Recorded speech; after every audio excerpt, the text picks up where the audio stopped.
It's Thursday, and thanks again for tuning in to the Weekly World Review.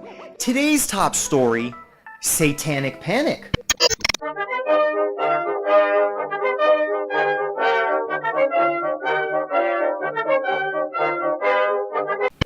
It's time for a Weekly World Review reminder.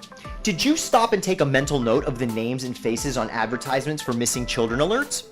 It's a disturbing statistic indeed that 3 out of 10 missing child cases go on cold and unsolved. In the 70s and 90s, much emphasis in the media was placed on the threat of satanic cults. Is it possible that death cults that use human sacrifice, like the ones that existed in ancient Europe and Mesoamerica, still exist today? Geraldo Rivera once did a sensational expose on the stories of children with post-traumatic stress disorder who revealed, under hypnotic regression, lurid stories of humiliating ritual tortures perpetrated upon them by family members, child care professionals, and family friends who reportedly worship the devil.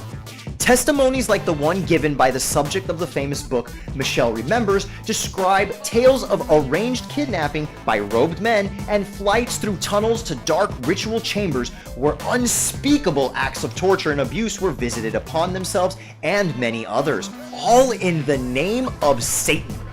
Many of these stories were discredited as mere sensation by members of the yellow press and by rogue hypnotherapists in the pursuit of unscrupulous fame. But is that just what the diabolists and the elite want us to believe? A journalist from the beyond reveals just how far the rabbit hole of child kidnapping and diabolical ritual horror goes. It's no secret that human trafficking is larger now than it has ever been. The most vulnerable and hotly demanded commodity in the underworld is children. Refugee camps in impoverished countries becoming hunting grounds, and the dark web has become the auction houses. Many investigators have attempted to crack kidnapping and child pornography cases and have found the names of high-ranking members of society attached to the growing dossier of criminals connected by corporate cabals and royal bloodlines. What powers do these wealthy secret society members derive from the torture, humiliation, and murder of children? How many investigators have to disappear and be silenced in the pursuit of the truth? It's posted that psychic vampires gain powers of wealth, influence, and fame from these blood rituals.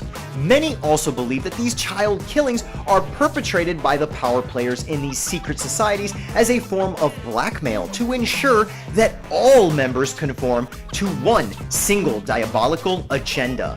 Hashtag, that's Satanic Panic.